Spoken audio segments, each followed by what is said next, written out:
16,900 days. That's how much I spent in prison. Nearly 50 years behind bars. Richard Phillips, one of the longest-serving wrongfully convicted inmates in Michigan history. In 1971, Richard, a Chrysler worker, husband, father of two, was convicted of robbery and murder, but there were no corroborating witnesses, no fingerprints, and no definitive weapon. Sentenced to a life locked away with zero chance at freedom was a punishment Richard could never accept. It carried life without parole until I died. So that shock of being found guilty on nothing, on no evidence at all. Inside those prison walls, Richard had no advocate, no family by his side, just his own resolve. Nobody. I had to start from scratch, go to the law library, had to rent a typewriter and start fighting my case on my own because I refused to accept the fact that I got to spend the rest of my life in prison for something that I didn't do. Away from my family and my kids, that was horrifying to me.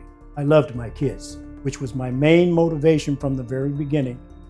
Decades passed, hearing after hearing denied, but Phillips never stopped.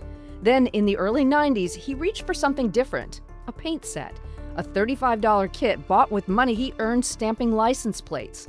He ordered acrylics but got watercolors instead. He made the best of it. And that was when I decided to draw upon my God-given talent, which I've had ever since I was 4 or 5 years old, was to be able to draw. Images of faith, landscapes, portraits, visions born from confinement. He painted for hope, for survival. Then, nearly half a century later, evidence proved another man, a so-called friend, had actually pulled the trigger. Finally, freedom for Richard. And as soon as I stepped outside, I said, thank God. He walked out with nothing, just a borrowed coat from his attorney. I didn't have any dust in my pocket, nothing. Not a nickel, not a quarter, not a dollar. Today, Richard's life is transformed. He still paints with that same kit, the same watercolor palette he ordered more than 30 years ago. Just this one little board here has made a lot of money. So that's very valuable to me. I mean, it's just like my left arm. Yes. So wherever I go, that goes.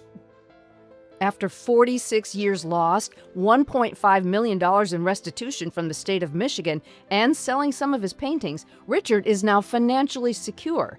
His artwork has been displayed here in Michigan and in galleries across the country. He speaks to students as well, and his advice is simple but powerful. Today, my message is to stay in school, stay away from people that actually could lead you into trouble. Try to live a life of decency. I actually started a scholarship in my name. Give $100,000 to start a scholarship so that kids can stay in school and realize that you can have a better life.